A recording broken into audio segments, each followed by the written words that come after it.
Definitely ನಮ್ಮ ಅಣ್ಣ ತಮ್ಮದಿರು ಹೆಂಗಿದ್ದೀವಿ ಅಂದರೆ ನಾವು ಏನೇ ಮಾಡಿದ್ರು ಎಂಡ್ ಆಫ್ ದ ಡೇ ಅಣ್ಣ ತಮ್ಮಿದ್ರೆ ಆಯಿತಾ. ನಮ್ಗೆ ಅಣ್ಣ ಮುತ್ತು ಅಣ್ಣ ನನ್ನ ತಮ್ಮಂದಿರವರು ನಾನು ನಾವು 4 ಜನ ಏನೇ ಕಿತ್ತಾಡಲಿ ಜಗಳ ಮಾಡಲಿ ಎಷ್ಟೇ ಖುಷಿಯಾಗಿರಲಿ ಏನೇ ಮಾಡಲಿ ಎಂಡ್ ಆಫ್ ದ ಡೇ ಅದೊಂದು ಬಾಂಡಿಂಗ್ ಇದ್ದೇ ಇರುತ್ತೆ.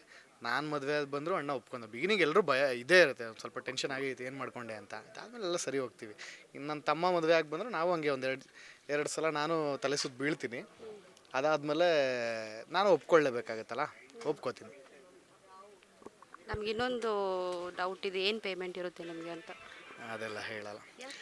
ಹೇಳೋಕ್ಕಾಗಲ್ಲ. ಈಗ ಫಾರ್ ಎಕ್ಸಾಂಪಲ್ ಇವಾಗ ನೀವು ನ್ಯೂಸ್ ಕನ್ನಡದಲ್ಲಿ ಕೆಲಸ ಮಾಡ್ತಾ ಇದ್ದೀರಾ, ಬ್ರಿಗೇಡ್ ನ್ಯೂಸ್ ಕನ್ನಡದಲ್ಲಿ ಕೆಲಸ ಮಾಡ್ತಾ ಇದ್ದೀರಲ್ಲ.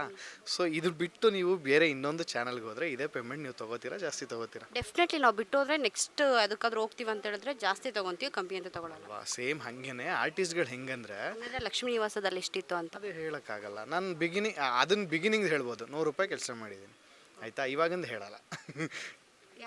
ಅದು ಹೆಂಗೆ ಗೊತ್ತಾ, ಈಗ ನಮಗೆ ಈಗ ಯಾವುದೋ ಒಂದು ಕಂಪ್ನಿಯಲ್ಲಿ ಕೆಲಸ ಮಾಡಿದ್ರೆ ಇಲ್ಲ ಇನ್ನೊಂದು ಯಾವುದೋ ಒಂದು ಗೌರ್ಮೆಂಟ್ ಜಾಬಲ್ಲಿ ಕೆಲಸ ಮಾಡಿದ್ರೆ ನಮ್ಗೆ ಇಷ್ಟು ಪೇಮೆಂಟ್ ಸಿಗುತ್ತೆ, ಇಷ್ಟು ಕಟ್ಟಾಗುತ್ತೆ, ಇಷ್ಟು ESI PF ಅದು ಇದು ಅಂತ ಕಟ್ಟಾಗುತ್ತೆ.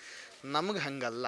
ನಾವು ಯಾವ ಥರ ಪಾತ್ರಗಳನ್ನ ಮಾಡ್ತಾ ಹೋಗ್ತೀವಿ, ಪ್ರಾಜೆಕ್ಟ್ ಟು ಪ್ರಾಜೆಕ್ಟ್ ಪೇಮೆಂಟ್ ಹೋಗುತ್ತೆ, ಪ್ರಾಜೆಕ್ಟ್ ಟು ಪ್ರಾಜೆಕ್ಟ್ ಮಾಡ್ಕೊಂಡು ಹೋಗ್ತೀವಿ. ಸೊ ಈಗ ನಾನು ಇವಾಗ ಒಂದು ಪೇಮೆಂಟ್ ನಾನು ಇಷ್ಟು ತೊಗೋತೀನಿ ಅಂತ ನಿಮ್ಗೆ ಹೇಳ್ಬಿಟ್ರೆ ನೆಕ್ಸ್ಟ್ ಇನ್ಯಾವುದೋ ಸೀರಿಯಲ್ಗೆ ನಾನು ಬೇರೆ ಪೇಮೆಂಟ್ ತೊಗೋಬೋದು, ಇಲ್ಲ ಇನ್ಯಾವುದೋ ನೆಕ್ಸ್ಟ್ ಶೋಗೆ ಬೇರೆ ಪೇಮೆಂಟ್ ತೊಗೋಬೋದು.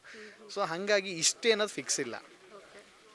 ನಾವು ಮಾಡ್ತಾ ಹೋದಂಗೆ ಪಾತ್ರನ ನಮ್ಮ ವ್ಯಾಲ್ಯೂ ಜಾಸ್ತಿ ಆಗುತ್ತೆ.